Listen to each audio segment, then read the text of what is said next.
Everyone's heard the theory. We've mentioned it a few times in previous videos. In the comments section, you guys have demanded we covered it, and even Donald Trump has loved talking about it. The virus. They're working hard. Looks like by April, in theory, when it gets a little warmer, it miraculously goes away. I hope that's true. We only have 11 cases, and they're all getting better.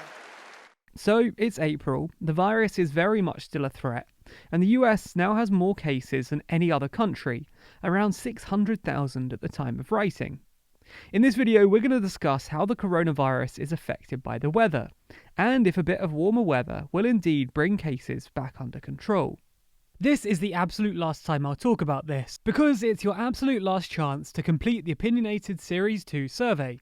Taking part will let you get your opinions integrated into the second series of Opinionated, and let you tell us your thoughts on these topics. Oh, and every respondent wins a prize from discount codes to TLDR gift vouchers and free merch. The survey officially closes today at 10 PM, so you're already running out of time. The link is in the description. Firstly, it's worth saying that unlike some of the other theories floating about, there is some real science behind this one. That's because the weather actually can affect the spread of viruses. There's very little good research on COVID-19 just yet, but this theory looks at other similar viruses and how they've been affected by climate and the summer season more generally. Viruses like COVID-19, the flu and the common cold are spread through droplets. These infected droplets often spread when an infected person expels them, often by coughing or sneezing, and they then come into contact with another person's mouth or nose. The droplets then enter the system of the healthy person, which can lead to them becoming infected by the virus too. The droplets can directly infect the healthy person, say if they breathe them in from the air after an infected person coughs or sneezes, or alternatively, they can be picked up from an infected surface. And the summer really affects that first transmission method. For the healthy person to become directly infected through a cough or sneeze, the droplets need to remain in the air for enough time for them to be breathed in.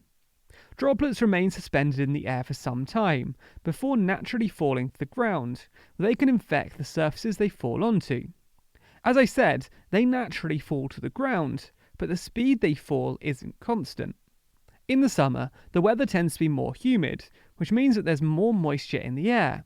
So when an infected person coughs or sneezes, these infected droplets absorb the air's moisture. This makes them less potent, and the added mass makes the droplets fall to the ground more quickly, meaning they're suspended in the air for less time, lowering the chance of them infecting a healthy person. So the logic behind the theory that coronavirus will go away in the summer is that when warmer, more humid months roll round, the virus's ability to spread will be diminished, and we should see cases drop off.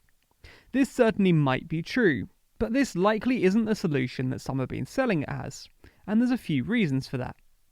Firstly, we simply don't know enough about COVID-19 to make big assumptions about the virus's spread. It's very possible that it will follow the same trends as other major viruses, but we can't be sure. So at this point, it's little more than an assumption.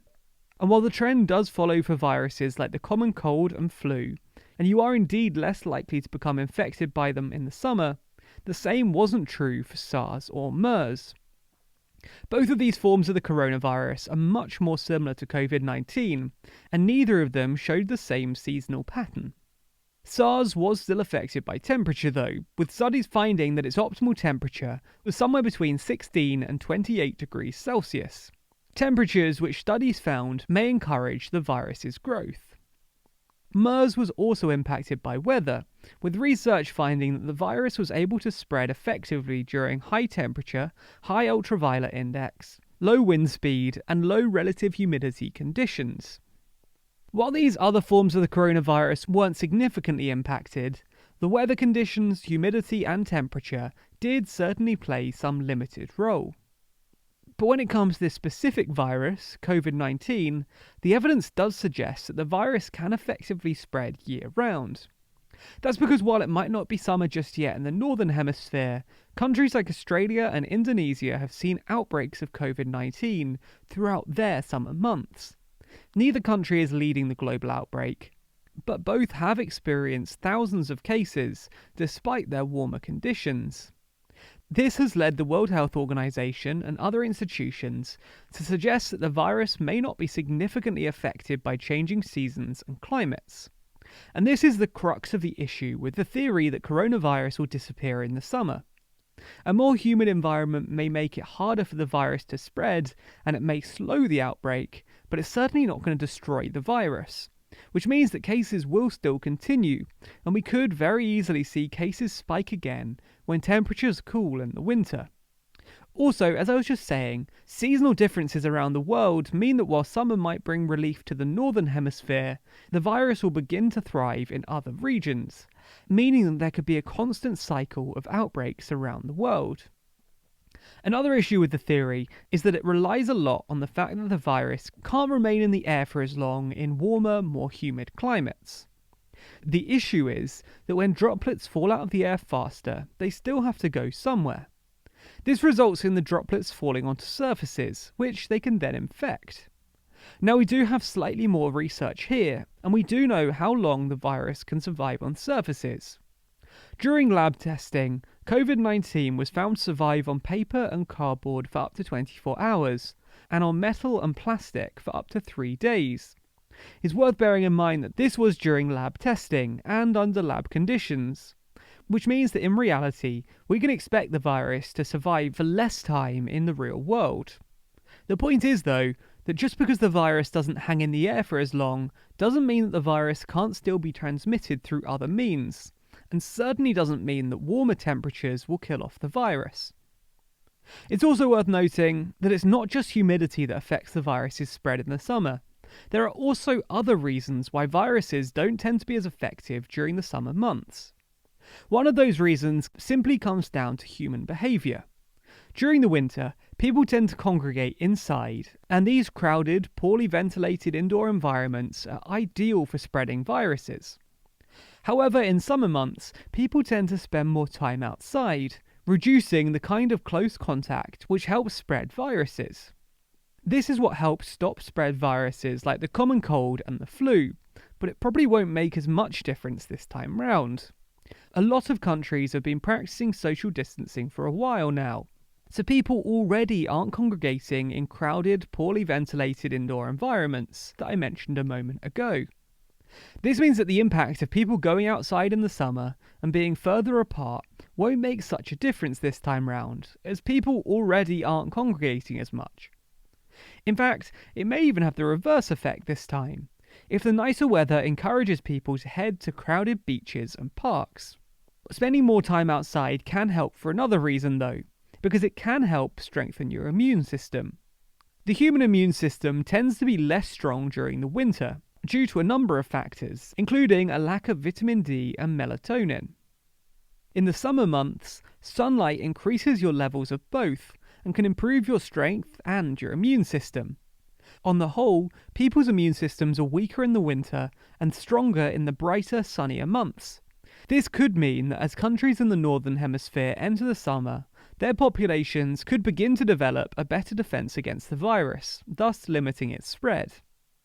There's actually another advantage to being outside too. The sun's UV waves don't just affect your immune system or your desire to cook meat outside, they also impact the virus itself. Like I said earlier, the virus can survive for different amounts of time on different surfaces, but that duration also depends on other external factors, including the climate. What we do know is that if viruses like COVID-19 are exposed to the sun's UV waves, they can be effectively deactivated. This doesn't mean that the virus isn't able to spread via surfaces in the summer, just that the odds of it happening are diminished. Ultimately though, the key thing is immunity. Unlike other seasonal viruses like the common cold, the coronavirus is a brand new virus, meaning that only those who have been previously infected and recovered have any kind of immunity. The common cold tends to spread less in the summer because of all of the reasons we've discussed above, combined with the fact that there's a limited number of people it can spread to.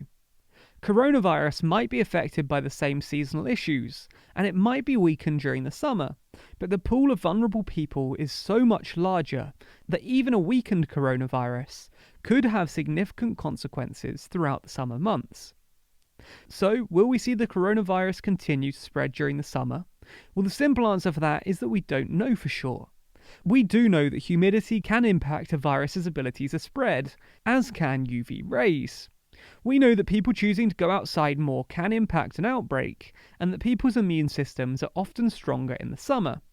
What we don't know is how this virus will work, and with us getting mixed results from other countries experiencing their summer months at the moment.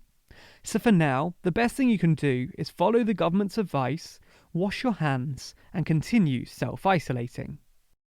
Be sure to subscribe to the channel and hit the bell icon to be notified every time we release a video. Special thanks to our Patreon backers who make videos like this one possible.